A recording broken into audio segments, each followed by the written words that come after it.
warahmatullahi wabarakatuh pemirsa Antv dimanapun Anda berada. Selamat pagi, senang sekali rasanya saya Mona Ratuliu bisa kembali lagi bersama Anda dalam Curhat Bareng Ustadz. Hari ini untuk membuka Senin ini Anda bisa mencurahkan isi hati Anda seperti biasanya mengenai masalah-masalah Anda. Karena pada pagi hari ini kami pastinya akan mencoba untuk mencarikan jalan keluar Anda yang pastinya dilihat dari sudut pandang Islam dan akan didiskusikan oleh seorang ustadz yang setiap minggunya dinanti-nantikan selalu oleh pemirsa Antv. Ayah saya juga menanti-nantikan ustadz yang berikut ini nih. Ustadz Otman Siap, Assalamualaikum Ustadz. Waalaikumsalam Tapi saya warahmatullahi ngefans wabarakatuh. loh. Alhamdulillah. Banyak juga yang ngefans di rumah, kayaknya pengen curhat aja kalau lihat Ustadz Otman. Subhanallah. Ya Ustadz ya. Bisa Dan curhat dong jadinya. iya nih. Dan pemirsa, kalau Anda ingin curhat juga kepada Ustadz Otman juga akan setia menantikan curhat Anda sampai pukul 5 nantinya pastinya ya. Seperti biasa ke 02185118836 atau Anda juga masih bisa SMS terus ke 9123 dengan format yang seperti biasa ke Antv spasi curhat spasi isi pertanyaan dan masih menantikan juga email Anda di cbu@an.tv. Kritik dan saran Anda juga masih kita nantikan. Dan sambil menanti telepon Anda, kami akan membacakan SMS yang masuk nih Ustadz ke 9123. Ini banyak sekali SMS yang masuk. Ya. Banyak juga SMS yang bunyinya sama Ustadz. Yang ini mengenai poligami, kurang lebih sama tapi dengan kasus yang berbeda-beda. Yang pertama adalah dari Bapak Zakaria di Kalimantan Selatan. Ya. Assalamualaikum Pak Zakaria. Pak Zakaria ini mengaku sudah menikah, tapi tetap saja ada wanita yang meminta untuk dinikahi nih Ustadz. Sudah ditolak beberapa kali sampai bingung harus jawab apa lagi. Kayaknya kan gak enak ditolak terus menyakiti hati orang yang bersangkutan. Ya. Kemudian ada lagi dari seorang hamba Allah yang mengaku mempunyai 2 istri. Saat ini tidak bekerja dan sedang kebingungan apakah berdosa karena kedua istrinya jadi tidak dinafkahi karena tidak ada pekerjaan untuk saat ini. Atau harus menceraikan kedua istrinya, gimana nih Ustadz? Ya. Yang pertama dulu. Bismillahirrahmanirrahim. Di dalam Al-Quranul Karim Allah subhanahu wa ta'ala mengatakan fankihu ma taba lakum minan nisa'i mathna wa thulatha wa ruba' fa in khiftum an la ta'adilu fawahidah. Al-Quran mengatakan kawinilah wanita-wanita yang baik di antara kalian 2, 3 atau 4. Jika engkau tidak dapat berbuat adil fawahidah maka cukuplah 1. Pak Zakaria ini tidak mencari tapi dia dicari.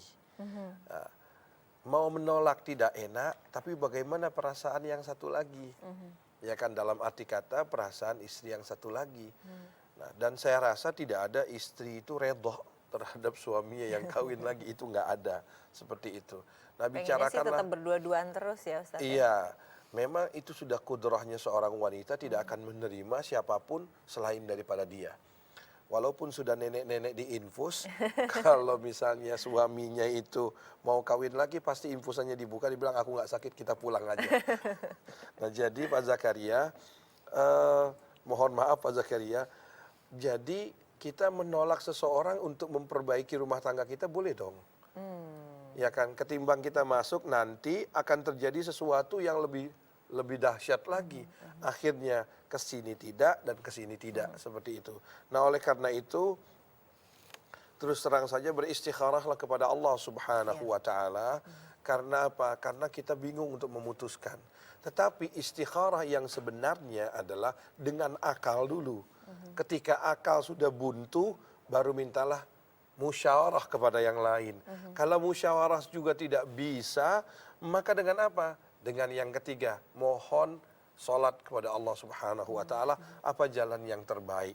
Nah jadi ada 3 itu Pak. Pertama, pertimbangkan dengan akal. Yang kedua, bermusyawarahlah. Yang ketiga, ialah apa?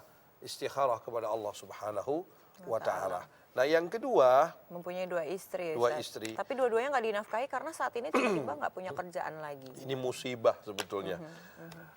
Seseorang di dalam Islam itu ketika dia wajib untuk menikah, maka dia wajib pula untuk memberikan apa? Nafkah. Ya kan? nafkah itu tergantung dari kemampuan si suami.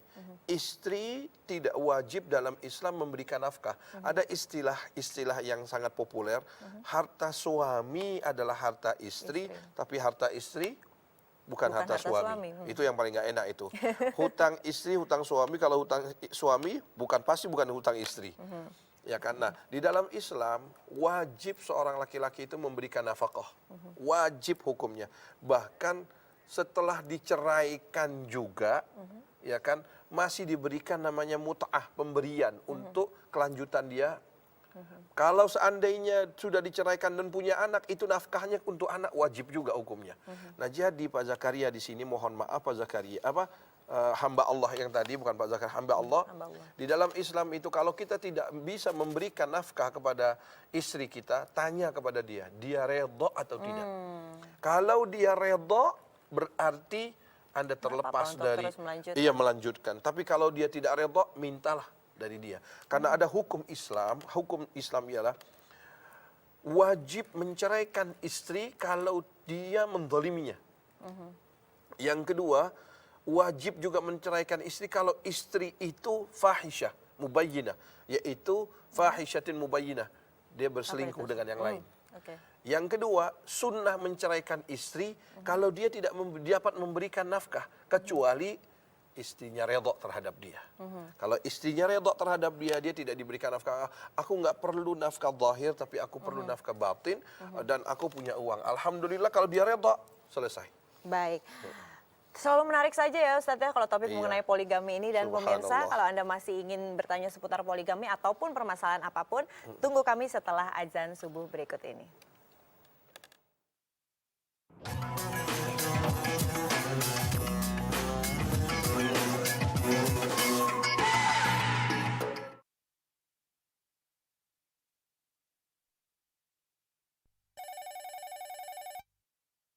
Dia nggak ada mau curhat, dia nggak telepon deh.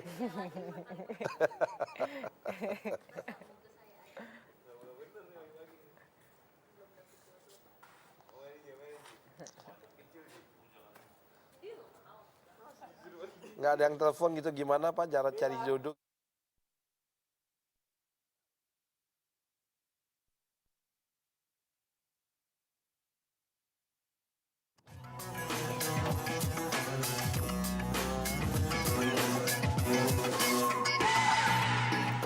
Pemirsa, kami mengucapkan selamat menunaikan ibadah sholat subuh bagi Anda yang sedang berada di Jakarta dan juga sekitarnya. Dan bagi Anda yang ingin curhat mengenai permasalahan-permasalahan Anda, silahkan Anda masih bisa menelpon ke 0218511836. Insya Allah kami akan menantikan Anda. Sudah ada penelpon yang masuk. Assalamualaikum.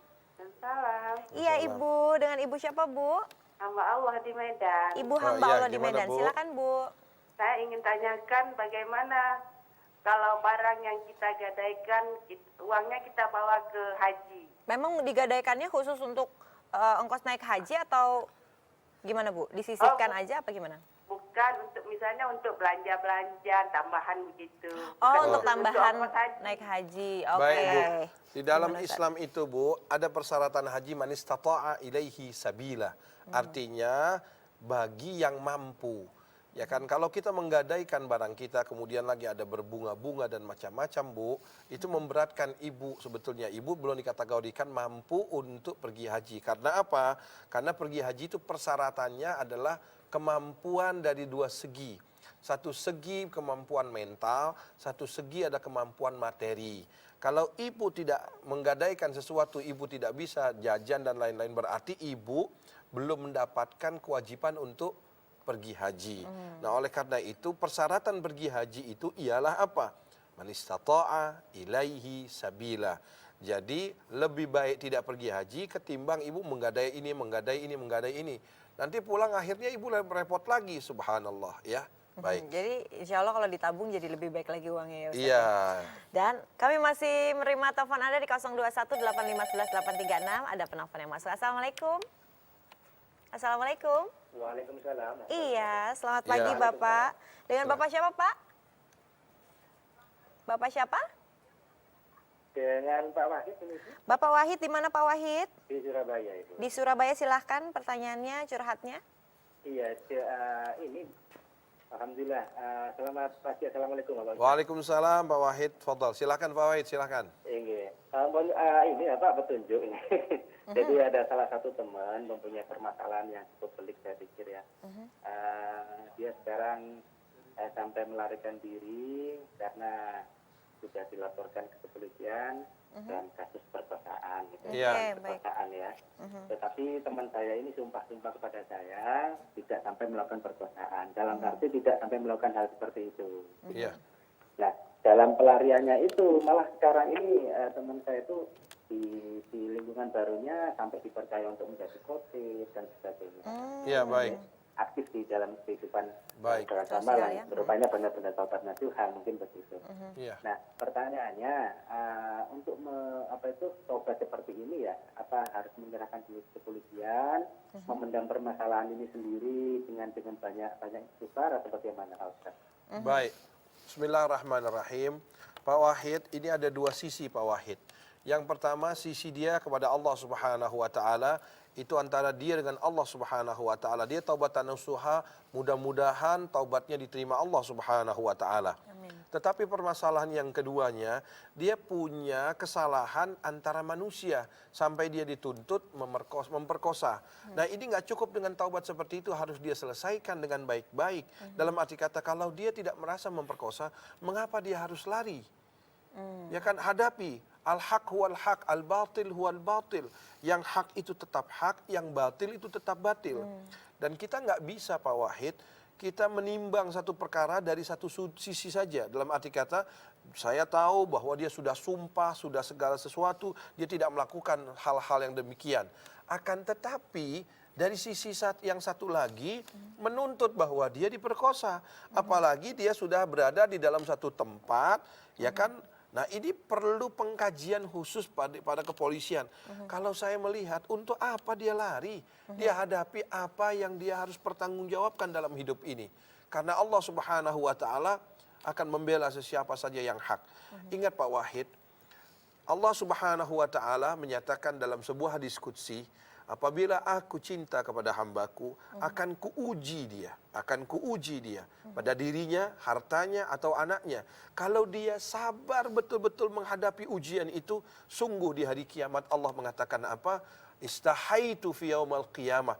Aku sungguh malu berhadapan kepada dia untuk aku membuka catatan amal. Cukuplah dengan sabar itu dia masuk ke dalam surgaku.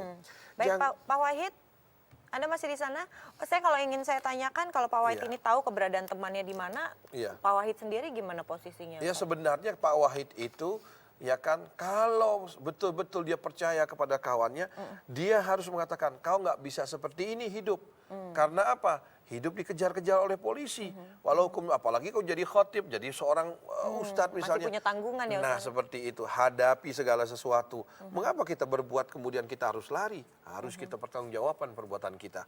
Oke. Ya. Kepada Bapak Wahid, semoga ini bisa membimbing Anda kepada jalan keluar dari permasalahannya. Dan pemirsa, apabila Anda ingin curhat, kami masih menantikan Anda pastinya sampai pukul 5 nanti. Jadi jangan kemana-mana, tetap bersama kami setelah yang berikut ini.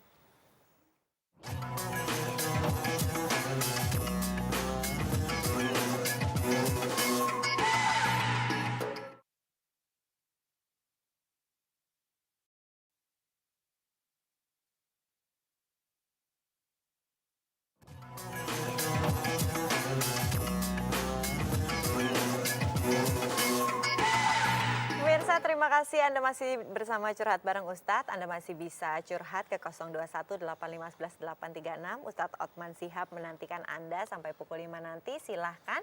Dan Anda juga masih bisa SMS ke 9123 dengan format Antv, spasi curhat, spasi isi pertanyaan. Kita terima telepon dulu. Assalamualaikum.